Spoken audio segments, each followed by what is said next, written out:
paz do Senhor, irmãos. Ainda em espírito de oração, continua falando com Jesus. Creia que Ele tem promessas para você. Ele tem promessas para sua família. Ele tem planos, projetos. Independente de qualquer coisa que estamos passando, os planos e projetos do Senhor ainda continuam firmes. Aleluia. O que Ele tem para você ainda continua firme. Obrigada, Jesus. O Senhor está aqui. Podemos te sentir.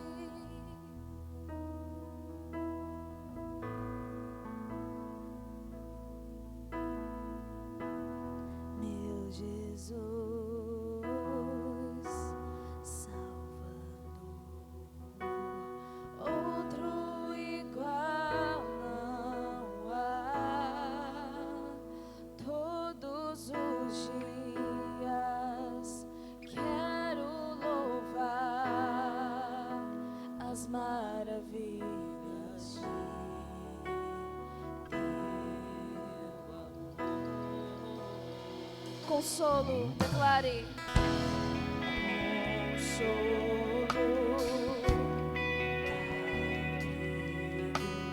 força e refúgio é o Senhor. Todo meu ser, com tudo que sou, sempre te adorarei.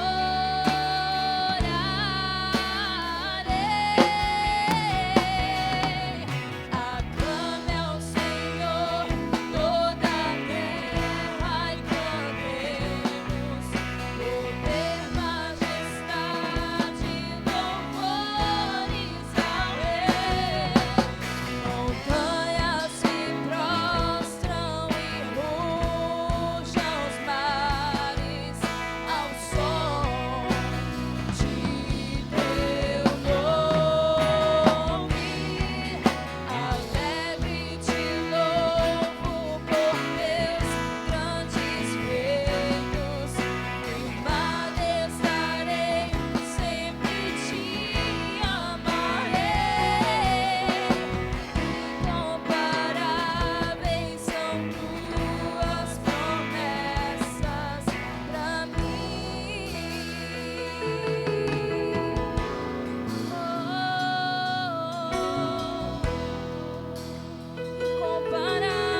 declarar incomparáveis.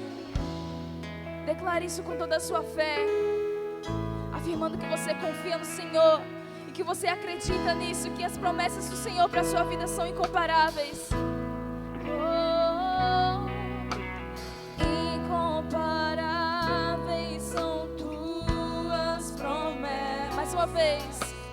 Incomparáveis são tuas promessas. Incomparáveis são tuas promessas para mim.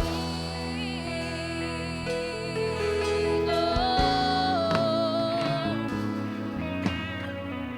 Jesus, Tu és santo, Deus.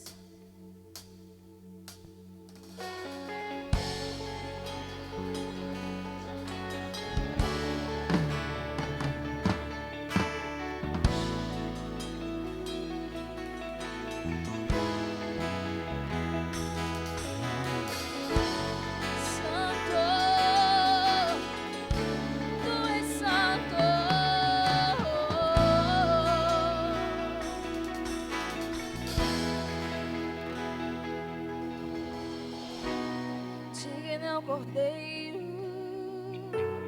que foi morto, santo, santo Ele é. Um novo cântico ao que se assenta sobre o trono do céu. Digno Cordeiro, digno Cordeiro que foi morto, santo, santo Ele é. Um novo cântico ao que se assenta sobre o trono do céu. Declare: Santo, Santo, Santo, Deus Todo-Poderoso, que era e há de vir. Com a criação eu canto, louvores não reduzeis. És tudo para mim e eu te adorarei.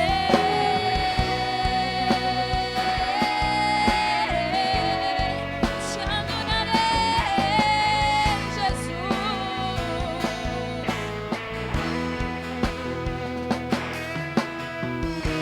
Está vestido do arco-íris, sons de trovões e relâmpagos. Louvores, honra e glória, força e poder para sempre, ao único Rei eternamente. Santo, Santo, Santo, Deus Todo-Poderoso, que era e há de vir. Com a criação eu canto, louvores ao Rei dos Reis. És tudo para mim e eu te adorarei.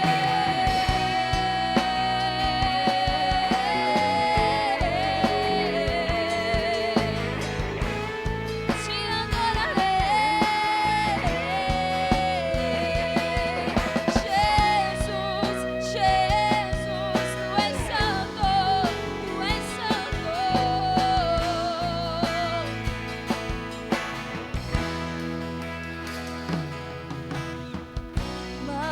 Maravilhado, extasiado, eu fico ao ouvir Teu nome. Diga isso pra Ele. Maravilhado, extasiado, eu fico ao ouvir Teu nome. Jesus, Jesus.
Aleluia, glória a Deus.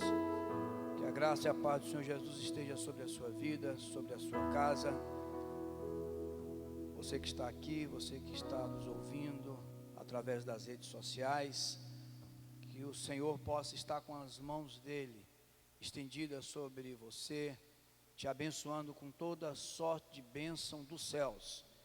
Que a mão do Senhor seja favorável à sua vida, que o Senhor cuide de você, que o Senhor, zeloso como Ele é, que Ele tenha cuidado da nossa casa e da nossa vida. Eu queria que você abrisse a sua Bíblia no livro de Jó, capítulo 1. Jó, capítulo 1.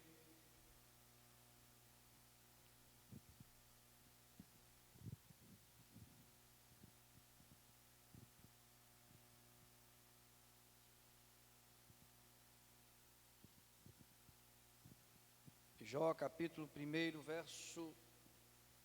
do verso 7 ao verso, aliás, o verso 6 ao verso 12. Vamos ler do verso 7 ao verso 12. Que diz, no verso 6, aliás, eu vou ler um versículo antes, que diz assim: no dia em que os filhos de Deus vieram apresentar-se perante o Senhor, veio também Satanás entre eles. Então perguntou o Senhor a Satanás: de onde vens? Satanás respondeu ao Senhor e disse: de rodear a terra e passar por ela. Perguntou ainda o Senhor a Satanás: observaste o meu servo Jó? Porque ninguém há na terra semelhante a ele, homem íntegro e reto, temente a Deus e que se desvia do mal. Então respondeu Satanás ao Senhor: porventura Jó, debalde, teme a Deus? Acaso não o cercastes com sebe a ele, a sua casa e a tudo quanto tem? A obra de suas mãos abençoaste, e os seus bens se multiplicaram na terra. Estende, porém, a mão e toca-lhe em tudo quanto tem, e verás se não blasfemas contra ti na tua face. Disse o Senhor a Satanás: eis que tudo quanto ele tem está no teu poder, somente contra ele não estendas a mão.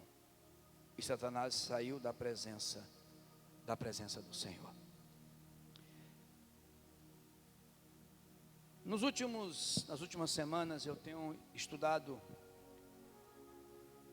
a vida de Jó. Eu tenho estudado 3 livros, 2 do Philip Yancey, 1 do Rubens Amorese. Eu li, reli. Eu tenho me debruçado nessas questões já há alguns anos, porque há coisas na Bíblia que nos inquieta. Por exemplo, o sofrimento. Por que Deus permite que nós passemos por dor e por sofrimento? Se Deus é bom, e nós não temos dúvida da bondade dele, nós não temos dúvida da bondade, ele é extremamente bom. Deus é bom, ponto final. Aliás, a Bíblia não fala que ele é extremamente bom, que Deus é bom demais. A Bíblia é imperativa quando ela fala: Deus é bom, ponto final. E nós não duvidamos disso. Mas, não obstante a bondade dele, que é absolutamente certa, os filhos de Deus passam por dor, por sofrimento. E a pergunta é: se Deus quisesse livrar, não livraria? Ele não tem poder para isso? Lógico que tem. E no meio dessa dor e desse sofrimento, uns abandonam a fé, desviam, outros blasfemam. Mas tem um grupo que, mesmo em meio à dor, mesmo em meio aos sofrimentos, continuam adorando e exaltando o seu Salvador.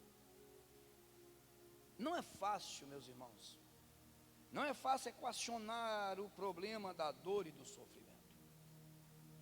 Filósofos, teólogos, religiões sempre estão procurando dar uma resposta ao sofrimento, ou para o sofrimento, Mas a verdade é que muitos acreditam e nunca entenderão na íntegra o sentido real da dor e do sofrimento. Muitos vão passar a vida inteira e não vão perceber, e não vão entender de fato por que a gente sofre. É fácil fazer equações, é fácil filosofar sobre o sofrimento, é fácil filosofar sobre a dor, é fácil dar um parecer científico, e até mesmo procurar respostas simplistas, carregadas de fórmulas, que nós, especialistas, decoramos ao longo da vida religiosa, como fizeram os amigos de Jó, diante da sua incrível dor. Os amigos de Jó tentaram encontrar uma equação fácil, uma equação simples, diria até simplista, para a dor e o sofrimento de Jó. Embora nós sabemos, irmãos, que o pecado, a transgressão, a quebra das leis divinas e até mesmo das leis estabelecidas pelos homens, traz sofrimento. Nós sabemos disso. A verdade é que o sofrimento tem muitas causas além do nosso próprio pecar. Porque quando pecamos, quando transgredimos, isso traz sofrimento, mas não é só isso. Por exemplo, muito sofrimento é causado por ações humanas ou outras, não minha. Não foi eu que procurei aquilo, mas outro fez e eu sofro junto. Por exemplo, guerras. Os políticos fazem guerra e a nação sofre. A luta pelo poder, essa luta desenfreada pelo poder dos políticos, eles criam leis para eles mesmos proteger um grupo, e a nação sofre, as pessoas sofrem. A ambição desenfreada de alguns, a crueldade de outros, o homem do coração mau e perverso acaba machucando um ou outro.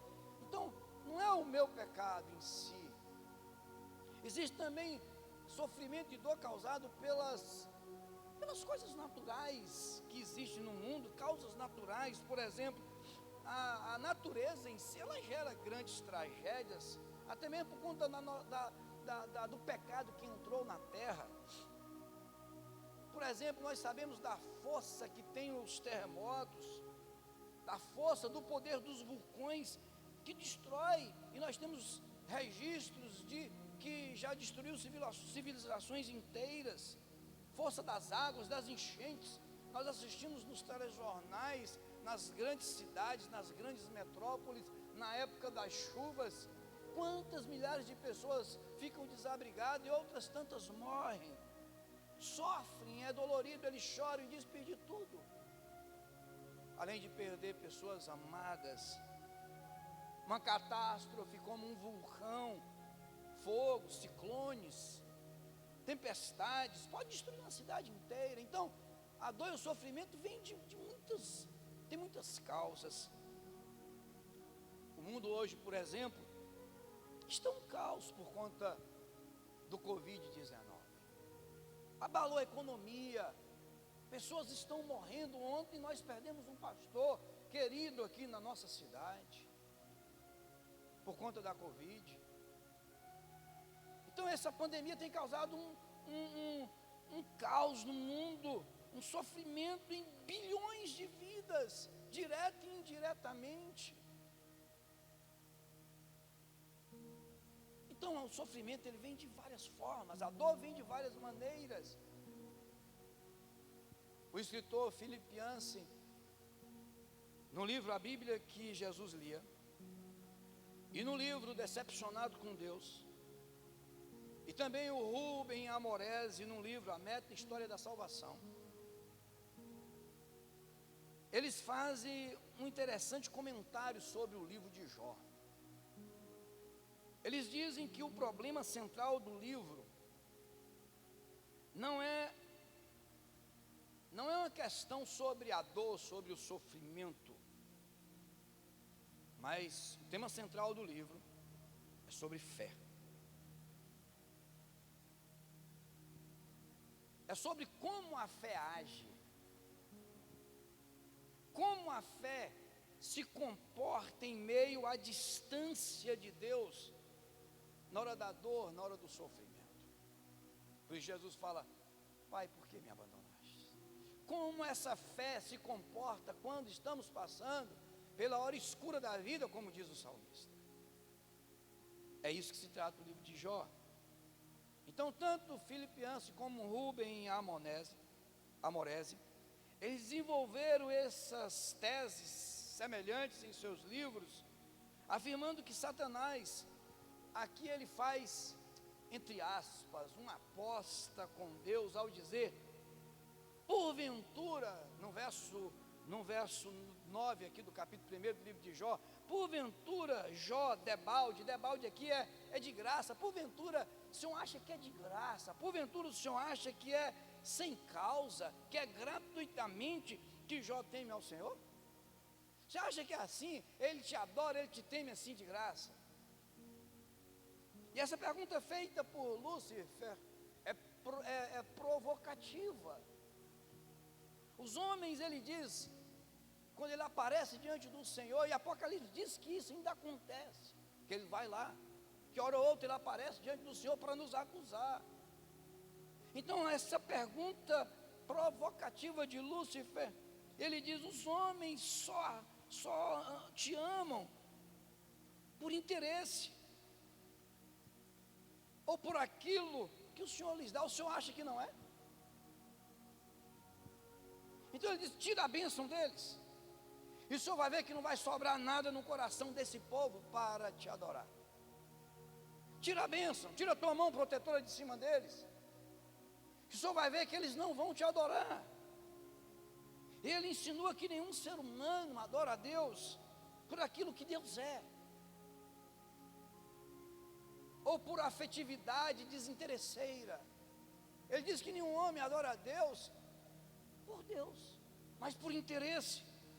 Então Satanás, ele argumenta todo o amor, toda a fé humana, ela é pragmática, é resultante da bênção e da prosperidade que os homens recebem do Senhor. Nenhum homem adora por nada, diz Satanás a Deus. Nenhum homem te adora sem exigir nada em troca, gratuitamente. Por isso que ele diz: porventura Jó, debalde, teme a Deus?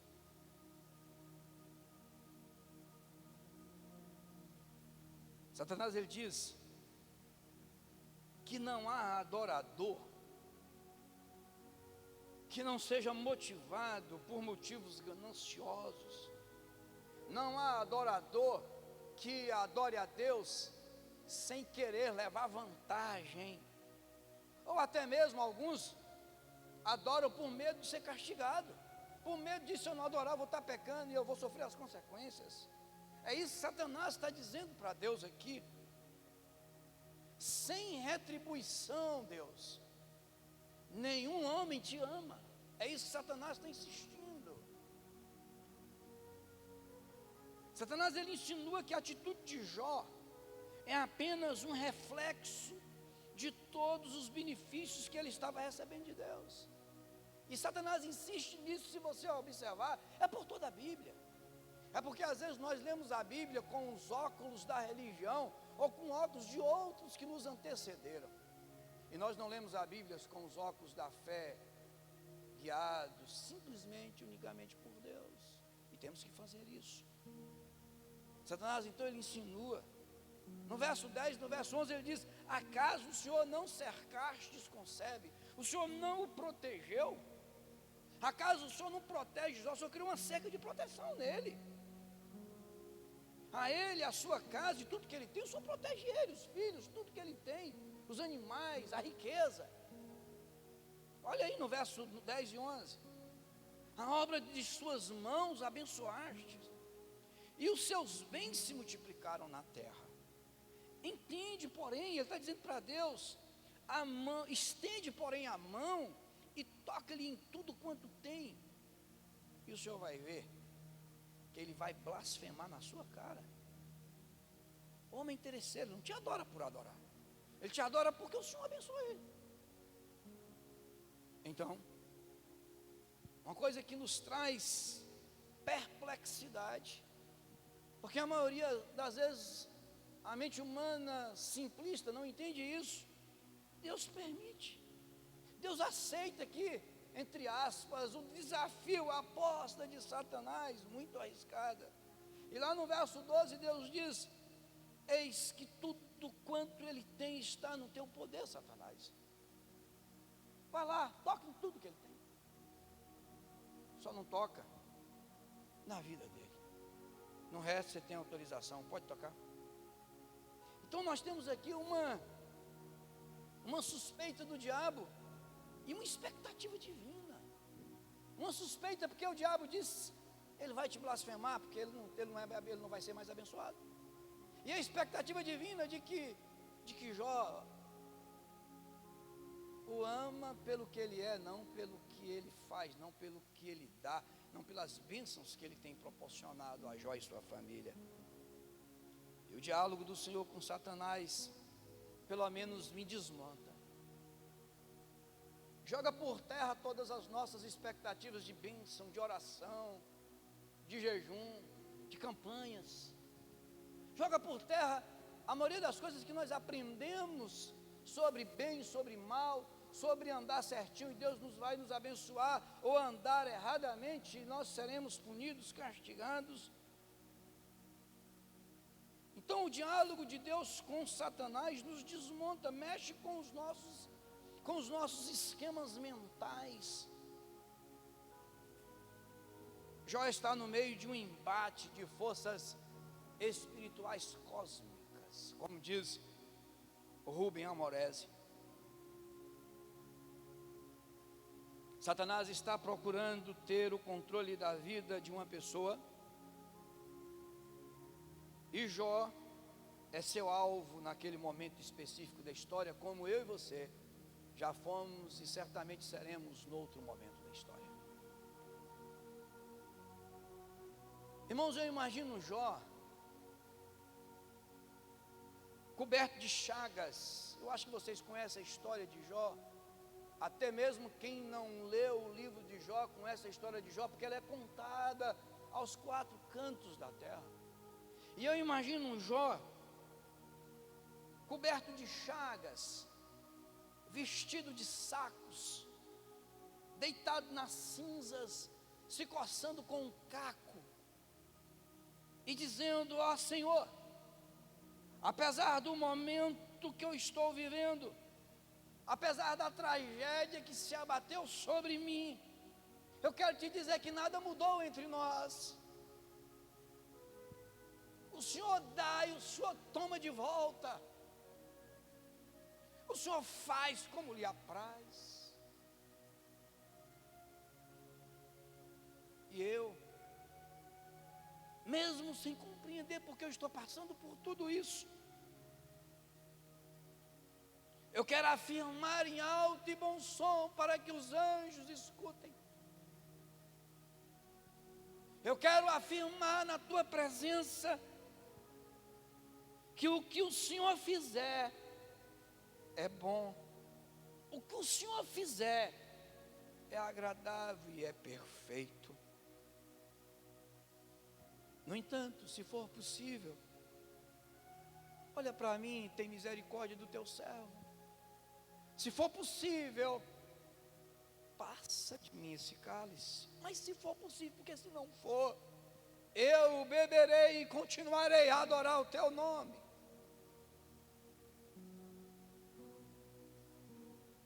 Observe, meus irmãos,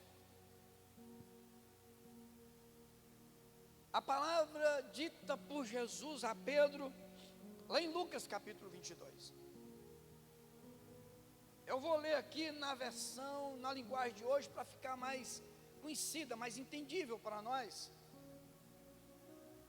Olha o que Jesus diz para Pedro, lá no verso 31 e verso 32 do capítulo 22 de Lucas. Ele diz: Simão, Simão, ouça, Satanás recebeu permissão para testar você.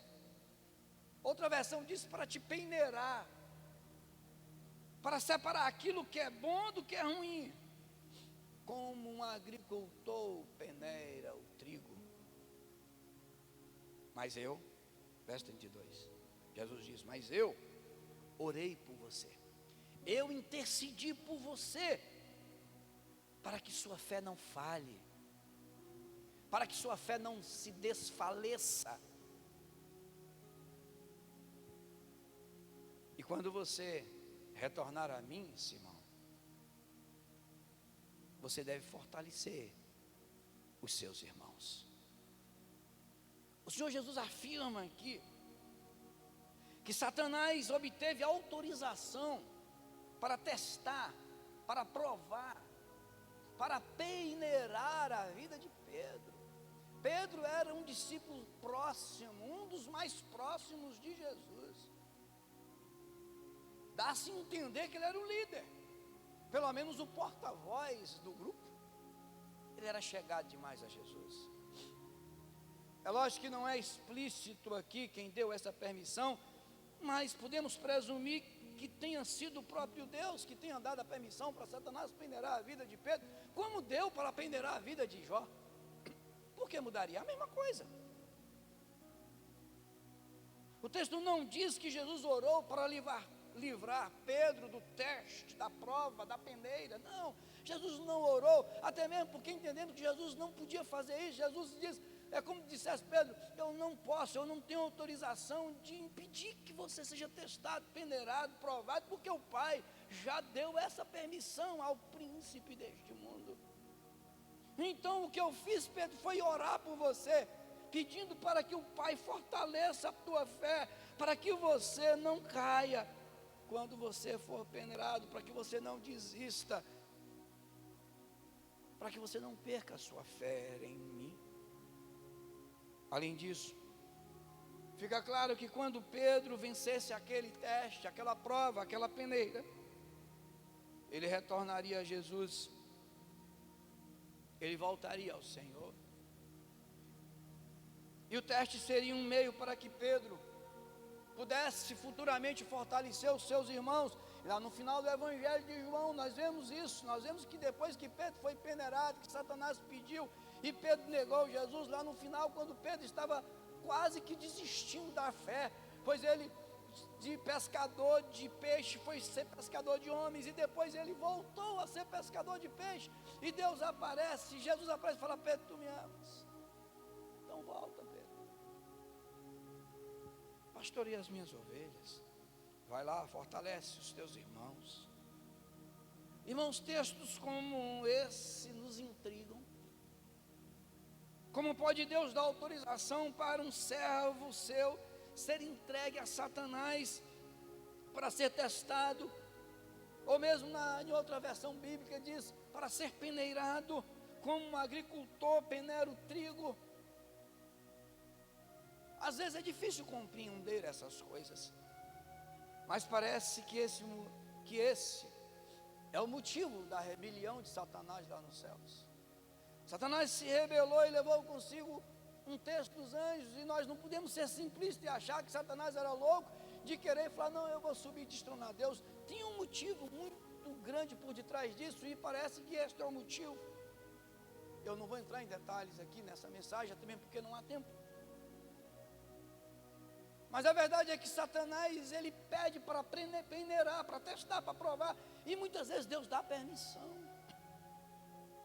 Por exemplo, nós temos o exemplo de Abraão. Irmãos, ponderem comigo: Deus tira Abraão da sua cidade natal, lá de Ur dos Caldeus, tira Abraão do meio da sua parentela, e lhe faz uma promessa de que faria dele uma grande nação. Abraão não pediu nada a Deus, foi o próprio Deus que apareceu, que o escolheu, foi o próprio Deus que fez a promessa, foi o próprio Deus que ele apareceu, ele falou: eu te farei uma grande nação, eu vou lhe dar um filho. E depois de longos 25 anos de espera, já aos 100 anos de idade, Abraão é renovado na fé, conforme Paulo diz, e o filho nasce Isaac, o filho da promessa. Quando esse menino está adolescente, Abraão está lá por volta de 100, 112, 115 anos. Deus aparece do nada, sem dar nenhuma explicação, e fala: Abraão, sacrifique o seu menino para mim. Olha, irmão, se isso não é uma prova, um teste, uma peneira. Outra história é a de Moisés. Deus permite que ele suba ao monte. Vocês conhecem a história de Moisés? Já é sofredora desde o nascimento. Vai para os palácios de Faraó, é criado como um príncipe, um dos herdeiros do trono, como diz Hebreus. Moisés sai, fica 40 anos no deserto, peregrinando, com a firme missão de conduzir o povo à terra prometida, e ele é fiel a Deus. Agora, diante da terra, para entrar na terra, para concluir, para botar a mão no prêmio, na recompensa, na bênção, que ele esperou 80 anos, Deus aparece para ele e fala: não, Moisés, tu não vai, porque você tocou na pedra 2 vezes. Por que cargas d'água Moisés foi impedido de entrar na terra prometida? Tocar na pedra, por acaso Deus falou para ele não tocar na pedra 2 vezes? Porventura Deus falou: você não pode tocar? Ele desobedeceu alguma lei? Deus tinha falado, não toque, e ele tocou. E ainda que Deus tivesse falado explicitamente, ele tocasse, Deus não perdoa. A punição não é severa demais? Para um homem tão fiel como foi Moisés, que dedicou a sua vida toda ao Senhor. Se a gente lê isso cruamente, parece até perversidade. Entretanto, devemos nos perguntar quais são os motivos desses eventos. Nós devemos perguntar quais são as razões desses acontecimentos. Por que Deus permitiu que isso acontecesse na vida desses homens tão extraordinários? Podia citar outros, Daniel, que estava orando. Por que Deus não protegeu o cara estava orando e ele é jogado na cova dos leões? Sadraque, Mesaque e Abednego, por adorar a Deus, por ser fiel a Deus, é jogado numa fornalha de fogo. Lê Hebreus 11 e você vai ver os heróis da fé. Por que Deus permite isso? Por que Deus permitiu que isso acontecesse na vida daqueles homens? E mesmo hoje, irmãos, acontece na vida de muitos de nós. Porque muitas vezes, por que somos muitas vezes tremendamente pendeirados, a ponto de alguns até mesmo, ou nós em alguns momentos da nossa vida, querer desistir de tudo? Muitos se desviam no caminho, irmãos, não aguentam a dor, o sofrimento, as traições, se afastam de Deus. Muitos se afastam da comunhão dos santos, desviam, blasfemam, não querem mais saber de Deus, da igreja. Porque certas provações nos conduzem a um estado de depressão, tal qual não conseguimos ver sentido na vida, tal como ocorreu com Jó. Por quê? Indutivamente, parece existir nesses eventos um grande teste pelo qual devemos, num momento ou no outro, nos submeter. Parece que existe um questionamento no mundo espiritual quanto à nossa capacidade de relacionar com Deus, sendo fiel a Ele apenas pelo que Ele é e não pelo que Ele faz. Parece que Satanás chega diante de Deus, e eu repito, né, Apocalipse diz que ele chega, e ele olha e fala: está vendo lá o teu servo fulano? Ele só te serve porque o Senhor protege ele. Ele não te ama pelo que o Senhor é. Ele não te adora pelo que o Senhor é.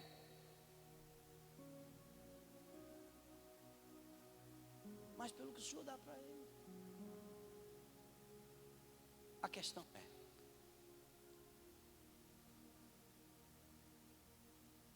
por que nós servimos a Deus? Por que nós servimos a Deus? Pelo que Ele é pelo que Ele nos dá. Se eu te tirar aqui da frente da igreja, gente, falar, só ficar 3 meses sentado aí, você ficaria? Eu acharia injustiça, iria para outra igreja.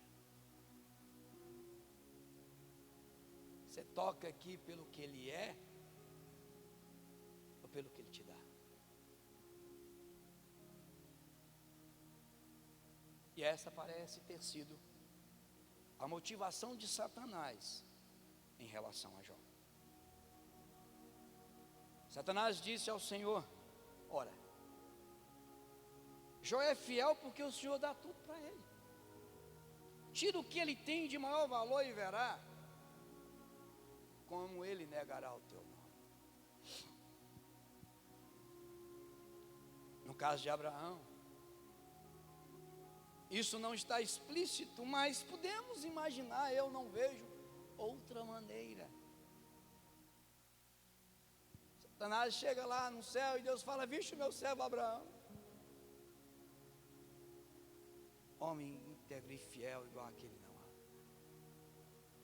Cada um no seu momento da história.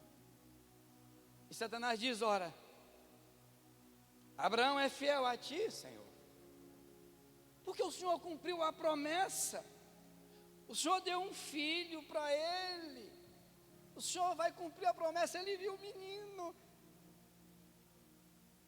E o Senhor vai cumprir a promessa. Por isso que ele é fiel ao Senhor. Pede o filho dele.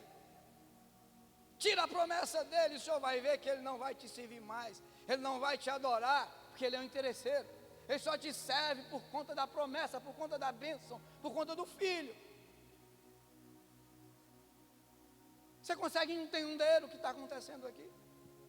Você consegue ter dimensão do que acontece no universo, na eternidade? O mesmo poderia ter ocorrido no caso de Moisés. Gente, Moisés é o maior líder do Antigo Testamento. Viste o meu servo Moisés, Satanás? Ora, Senhor, Moisés é fiel porque o Senhor livrou o povo de Israel do Egito, e o Senhor fez isso com mão forte. Como não aquele povo não fica impressionado? O Senhor botou 10 pragas lá, de uma caiu na casa deles. Moisés é fiel porque o Senhor trouxe ele até aqui no deserto. O Senhor guiou ele com uma nuvem de fogo durante a noite, com outra nuvem durante o dia. E apesar dos pecados de Moisés, o Senhor o fez chegar na terra prometida. Ele está vendo, ele tem até prova, ele mandou os espias, tem até prova na mão, Senhor. Como ele não vai te adorar?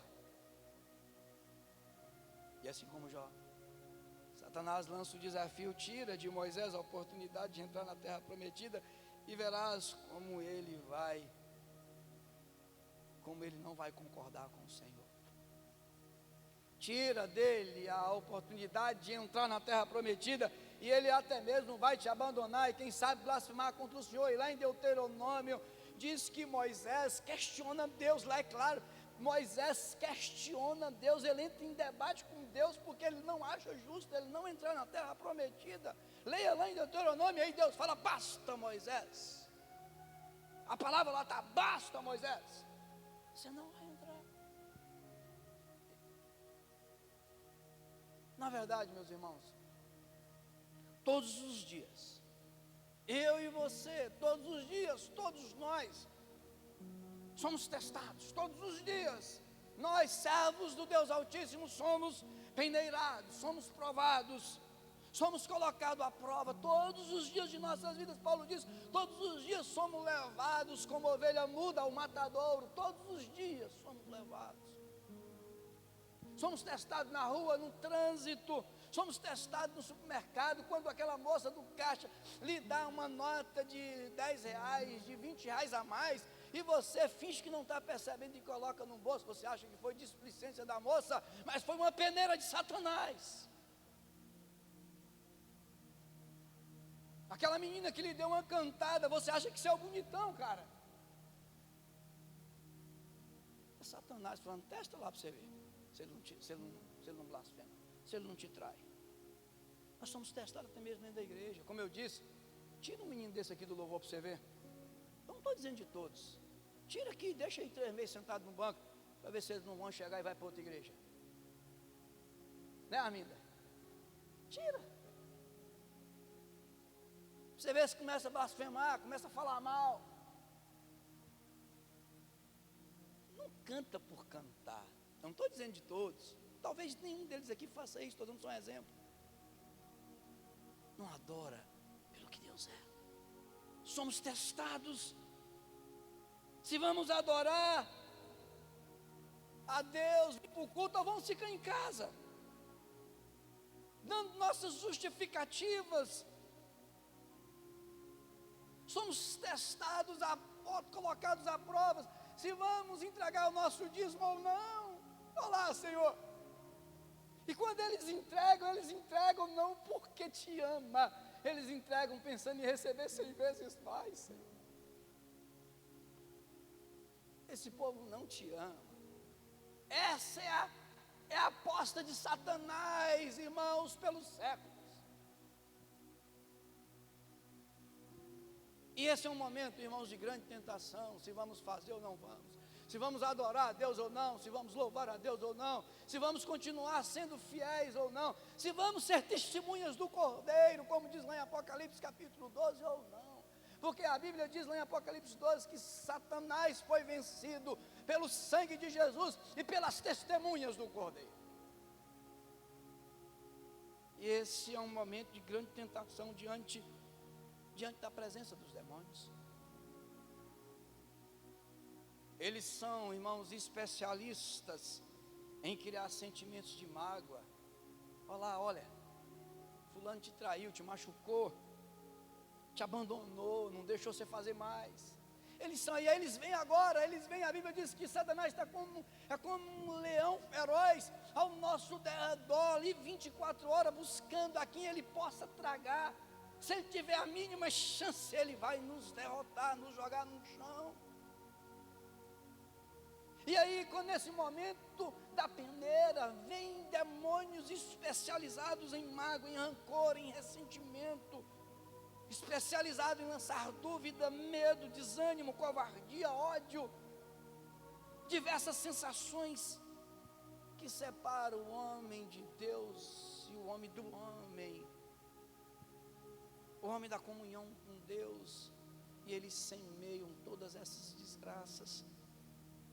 Satanás trabalha de dia e de noite como um leão feroz, fazendo de tudo para nos tragar, para nos fazer de alguma forma negar ao nosso Deus, para fazer de alguma forma que afastemos, que blasfememos contra Deus, ainda que sutilmente, ainda que disfarçadamente. E aí dizemos: olha, eu não tinha outra alternativa, eu caí, eu falhei, como é que eu vou fazer? Eu perdi meus filhos, eu perdi meus irmãos, eu perdi meu dinheiro, eu perdi meus empregados. Leia a história de Jó. Eu estou na cinza, cheio de chaga, tumores, no pó, na lama, coçando com caco. Você quer que eu faça o quê? Aí a mulher de Jó chega para ele e fala: Jó, tem uma forma de se acabar com o sofrimento, meu bem. Deus vai te entender, amaldiçoa ele e morra. Eu não entendo a mulher de Jó como perversa.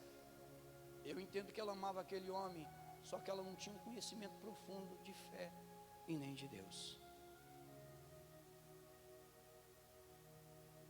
Aí Satanás chega diante de Deus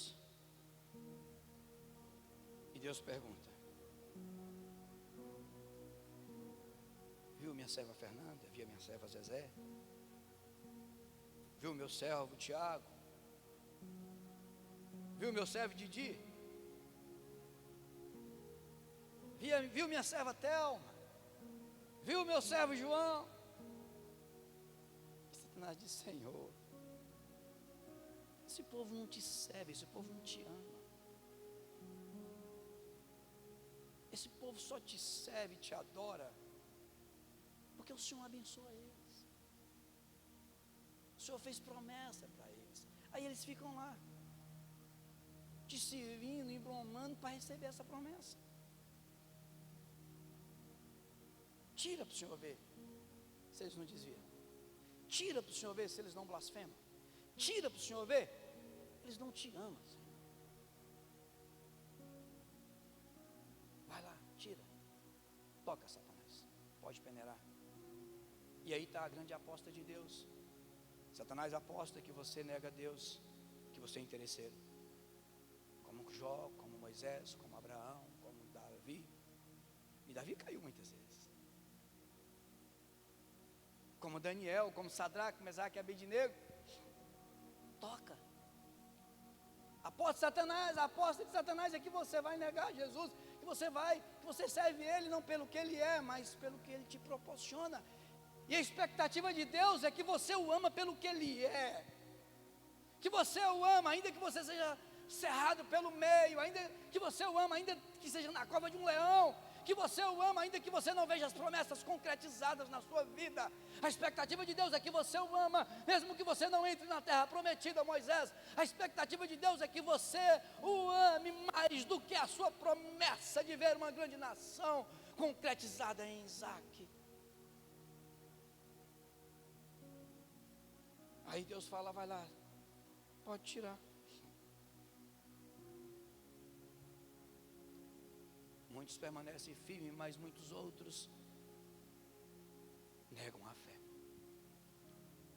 E isso é demonstrado, você quer ver, irmãos, pelas nossas orações. Olha, presta atenção no que eu vou lhe dizer. Isso é demonstrado em todos nós, ou pelo menos em quase todos nós. Observe, nós usamos as nossas orações como um pé de cabra. Presta atenção para este assunto, como você ora da agora em diante. Se não é isso, se eu não estou lhes falando a verdade. Nós usamos as nossas orações como um pé de cabra para tirar das mãos de Deus algo que Ele não quer nos dar. Nós oramos, parece que Deus não quer nos dar e nós oramos querendo, como se fosse uma senha para abrir o cofre escondido, secreto. Como é que eu vou fazer para arrancar essa bênção de Deus? Usamos a oração para convencer a Deus nos dar aquilo que julgamos fundamental para a nossa vida. E aí oramos. E se a oração não é o bastante, nós pedimos para outro orar por nós, achando que vai resolver, como que estivéssemos obrigando a Deus a nos dar. E aí nós vamos atrás de um profeta ali, de outro acolá, porque nós queremos. É como se fosse um pé de cabra para abrir os cofres dos céus, para arrancarmos algo que Deus parece, na nossa imaginação, que Ele se nega a nos dar. E como a oração às vezes não funciona, nós nos tornamos mais religiosos, e aí entramos no jogo de Satanás. Nos tornamos mais religiosos. E olha, irmãos, eu não sou contra a oração, nós temos que orar 24 horas. E aí nós nos tornamos religiosos, aí fazemos campanha. Aí, irmãos, nós nos tornamos religiosos, nós nos tornamos generosos, nós ficamos bonzinhos. Nós começamos a medir nossas palavras, porque nós queremos receber algo de Deus. Nós queremos impressionar Deus com a nossa penitência. Uns até se autoflagelam. Muitos crentes começam um jejum, e eu, mais uma vez, eu não sou contra o jejum, eu jejuo. Temos que jejuar. Muitos crentes, então, começam com uma oração falha. Não, agora tem que ser com jejum, e começam a jejuar, achando que o jejum vai convencer Deus de lhes darem aquilo que eles tanto querem. Parece que Deus obstinadamente não quer lhes dar. Então eles começam no jejum e falam, agora eu vou conseguir. E esses se esquecem que a oração não é para mudar o coração de Deus. Jejum não é para forçar Deus nos dar algo. A oração não é para forçar como um pé de cabra os cofres dos céus para recebermos uma bênção. Oração, jejum, é para alinhar o nosso coração ao pensamento do nosso Deus. Precisamos orar para aprender a submeter o nosso coração autônomo, pecador, o nosso coração frio, o nosso coração corrompido. Precisamos orar para submeter esse coração à vontade do Eterno. Precisamos orar para estabelecer comunhão, para estabelecer amizade com Deus, para identificar seus propósitos, os seus planos de amor, e nos identificarmos com Ele, e não para que Ele nos dê o que nós, na nossa mente, julgamos que precisamos. E quando assim o fazemos, transformamos a oração, irmãos, no meio de extrair bênçãos de um Deus que parece que não quer nos abençoar. E para muitos o medo, a rejeição, são a mola propulsora do relacionamento com Deus. Eles se relacionam com Deus porque têm medo de serem atingidos por alguma coisa, medo de ir para o inferno, medo de ser alvo de Satanás. E aqui só um parênteses, muitos pregadores aí têm usado esse medo, eles já descobriram essa verdade, e têm usado esse medo para pedir dinheiro, para fazer campanha. Eu soube que tem gente cobrando 30% de dízimo na pandemia, vendendo a bênção, vendendo cura contra o vírus, e o povo vai. É certo, irmãos, que a Bíblia afirma que Deus abençoa a nossa fidelidade. É lógico, irmãos, preste atenção, eu não estou aqui me contradizendo e nem contradizendo a Bíblia. Deus abençoa a nossa fidelidade, sim, mas quando somos fiéis por motivo interesseiro, presta atenção, quando adoramos e louvamos e somos fiéis a Ele por motivos interesseiros, perdemos de vista a perspectiva maior de relacionamento, de afeto, de gratidão que deve mover o coração de todo servo de Deus. Você começa a entender, não sei, começa a fazer sentido para você a ideia da peneira, começa a fazer sentido para você porque que Satanás pediu para peneirar Jó, para peneirar Pedro, Moisés, Abraão, Daniel, eu e você. Mesmo porque, presta atenção, mesmo porque pode ser, irmãos, que estejamos nesse exato momento sendo submetidos ao maior teste. Talvez nesse exato momento estamos sendo submetidos à maior prova, à maior peneira de toda a nossa vida.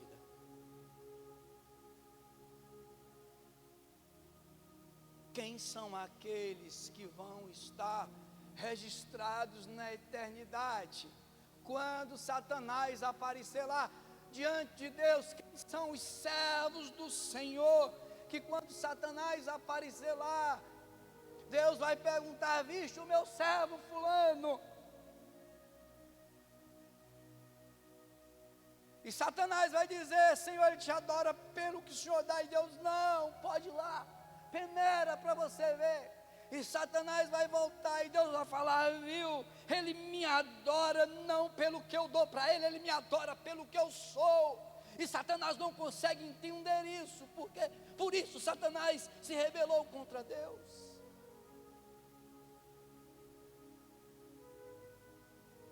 Quem é que vai estar registrado na eternidade?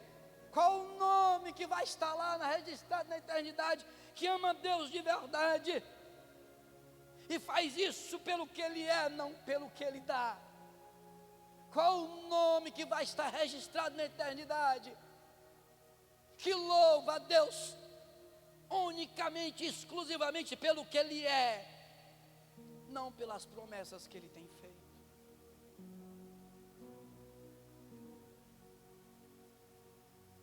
Talvez o maior desafio que a fé nos apresente, talvez o maior desafio da fé cristã, seja a dor e o sofrimento. Isso porque a dor e o sofrimento produz um sutil e velado inconformismo que traz consigo uma irritação, que traz consigo ainda sutilmente uma revolta E talvez mais sutil ainda, um silêncio na alma. Um silêncio de quem já não consegue pensar em Deus com gratidão, porque está sofrendo, está com dor, está na peneira, está na prova, e não consegue mais ter gratidão na alma por Deus, pois não está tendo promessas concretizadas na vida, e não consegue mais louvar a Deus com alegria na alma. Aí esse coração não consegue mais pensar.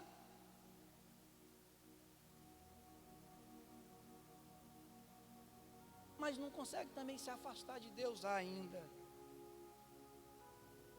Não consegue ainda amaldiçoar o seu Deus, como sugeriu a mulher de Jó. Não, eu não amaldiçoo meu Deus. Mas também já não o adora como antes. Apenas se cala. Vai se distanciando aos poucos. E quando nós perguntamos, por que, irmão, você faltou? Por que você não está? Por que você não vem? O que está acontecendo? Aí começa a justificar a sua ausência. Começa a justificar suas faltas, mas na verdade, irmãos, é a dor e o sofrimento da peneira. E lá no fundo, ainda que não admita, começa a questionar Deus, começa a questionar a vida, começa a vir os porquês. Por que eu?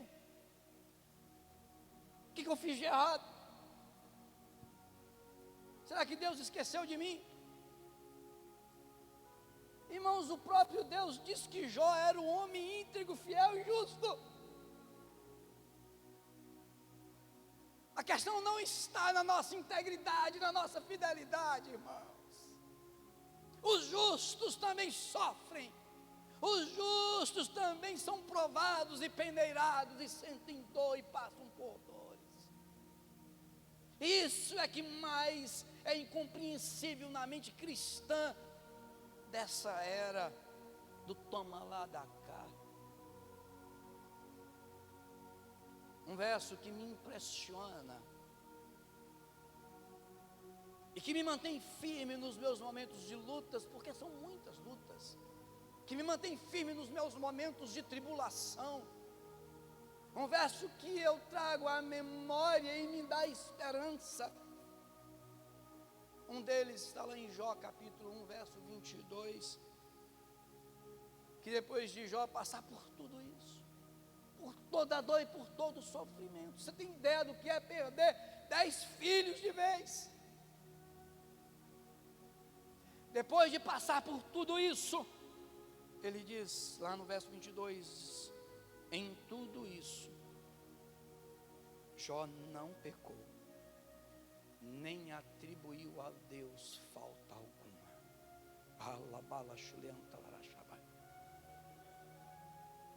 E lá adiante ele diz, um dia o meu Redentor virá e mudará a minha sorte. Esse verso ensina que a dor não foi capaz de separar o coração de Jó do seu Senhor. A dor, o sofrimento não fez uma cunha, uma brecha, um buraco na devoção de Jó.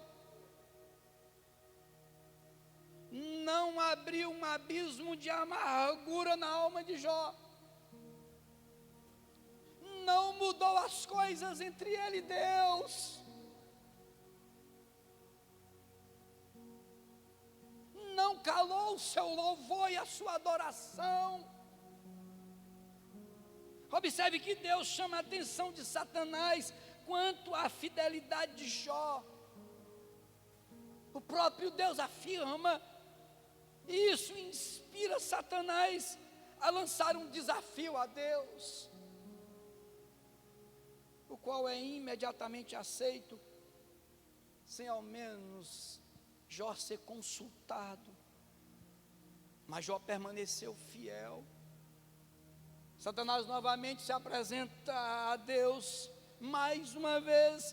Deus aguça a perversidade de Satanás quanto à fidelidade de Jó. Ele é um homem fiel e íntegro, igual a ele na terra não há.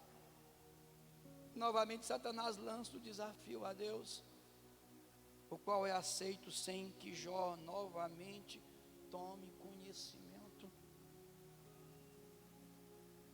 Vemos que mesmo diante de um processo de teste, de prova, de peneiramento cruel e detalhadamente orquestrado por Satanás, a fim de deixar Jó numa situação de tremenda dúvida quanto a sua fidelidade, quanto a sua fé a Deus e a razão daquele sofrimento, nós vemos que Jó permaneceu fiel no final.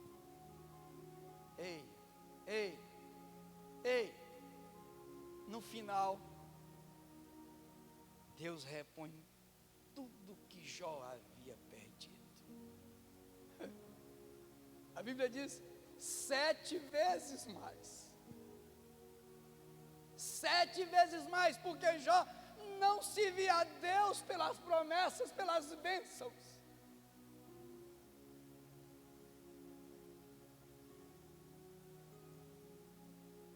Irmãos, eu quero encerrar,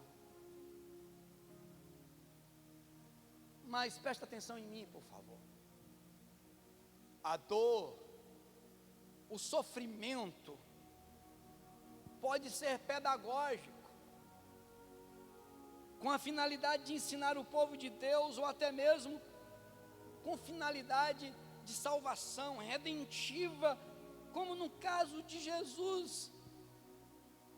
A sua obra de expiação na cruz do Calvário, ninguém sofreu tanto injustamente, e Ele suportou toda essa peneira por amor a nós,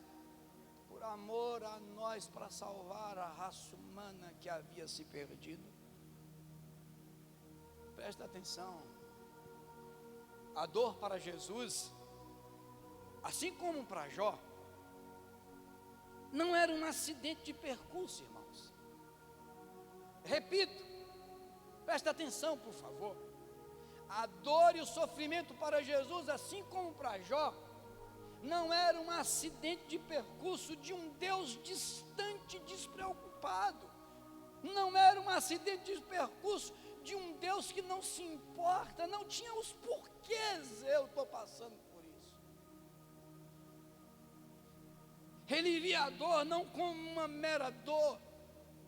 Jesus, como Jó, não viu o sofrimento como um mero sofrimento, mas percebia na dor e no sofrimento o propósito de ser esmagado pela vontade de Deus, para um benefício, para um propósito maior. Talvez aqui seja a grande crise nossa no meio da dor e do sofrimento. Não conseguimos sair da dor e do sofrimento em si.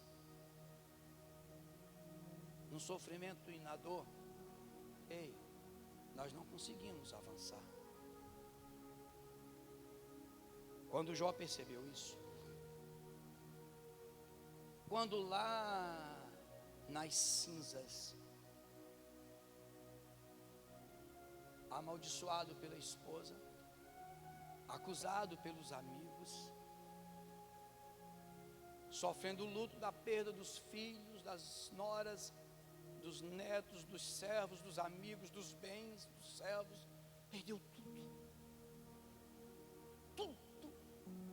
Nenhum de nós tem ideia do que é isso.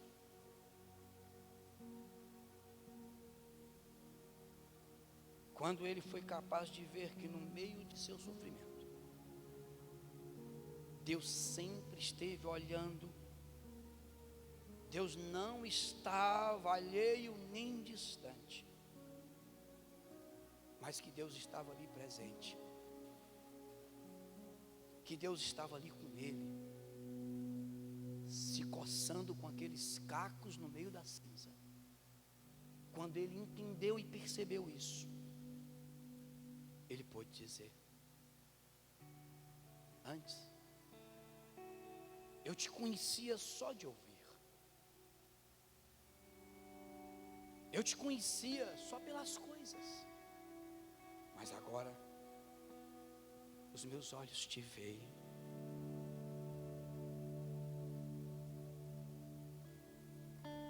Só quando temos a mesma compreensão que encontramos em Jesus, é que vamos poder olhar além da dor, além do sofrimento.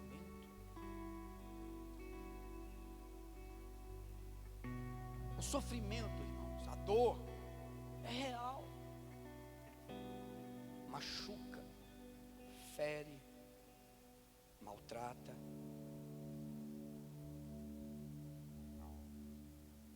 Mas de uma forma que não conseguimos entender. Ou pelo menos muitos não conseguem entender. Ela nos ensina.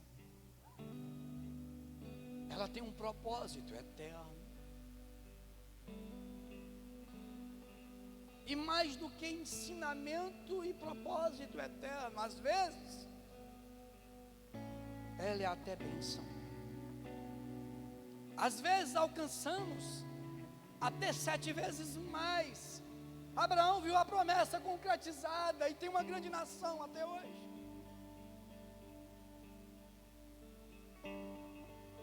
Mas para ele o mais importante não era a nação, era Deus. Jó recebeu 7 vezes mais. Moisés não entrou na terra. Mas Satanás não pôde nem tocar no corpo dele. Porque o arcanjo Miguel foi lá e falou: esse aqui não te pertence, Satanás, nem o corpo dele é seu.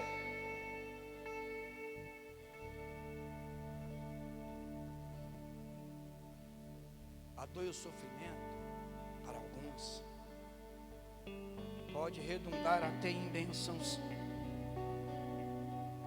Deus está com a gente. Eu quero encerrar. Tem um poema de um judeu. Eu vou contar só um trechinho só. Preso em Auschwitz durante o nazismo. Ele conta lá um relato que 3 homens e uma criança foram condenados à forca. E ele observou os 3 homens e a criança sendo enforcado. Quando soltou, os 3 homens morreram na hora, mas a criança não morreu.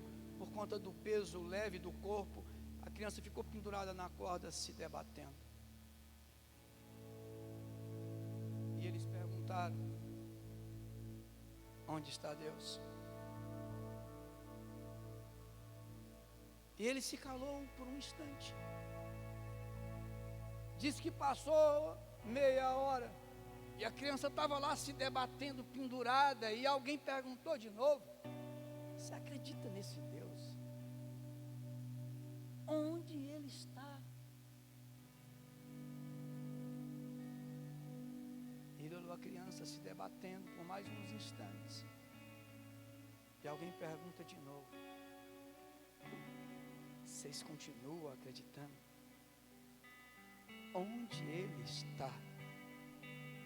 E ele disse que nessa hora parece que uma voz falou na mente dele, e ele respondeu em alta voz para o seu inquisitor: Deus está lá pendurado com ele naquela forca. Fica de pé. O nosso Deus é o nosso Deus. Ele é digno de toda honra e todo louvor. Como nós já cantamos, se Ele fizer, Ele é Deus. Se não fizer, Ele é Deus. Pai, em nome de Jesus, eu te dou graças nessa manhã, nessa noite. Eu quero te louvar pelo teu poder. Eu quero te louvar porque tu és Deus acima de todas as coisas. Nós te adoramos pelo que tu és. Nós te adoramos pelo que tu és. O Senhor é o nosso Deus e ponto final. Nós te adoramos e nós te servimos pelo que tu és. Não há outra oração a ser feita agora, Senhor. A oração que fazemos agora é: aceite a nossa adoração. Mesmo em meio a lágrimas, mesmo em meio à dor, mesmo em meio ao sofrimento, declaramos que continuamos sendo teu povo. O Senhor continua sendo o nosso Deus.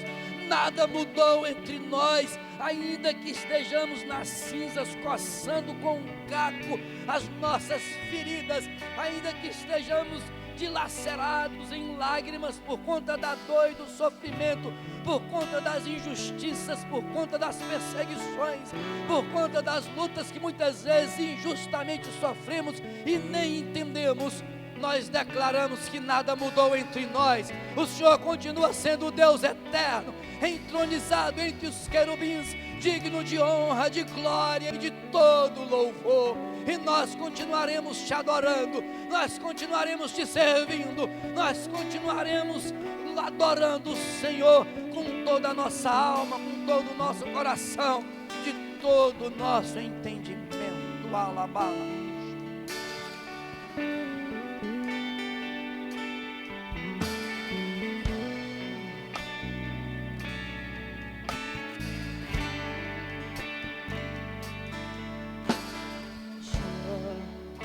Pode ainda adorar, se não tem motivos pra cantar. Abandona esse Deus e morre.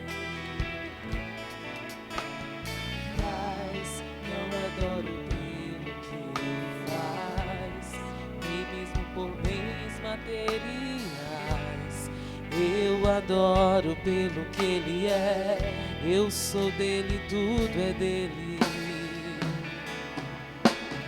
Jó, você não tem motivos. Perdeu seus bens, seus filhos, seus amigos. E o que você vai fazer? Eu vou adorar, simplesmente adorar. Eu vou adorar. Deus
me deu, Deus tomou, bendito seja o nome do Senhor.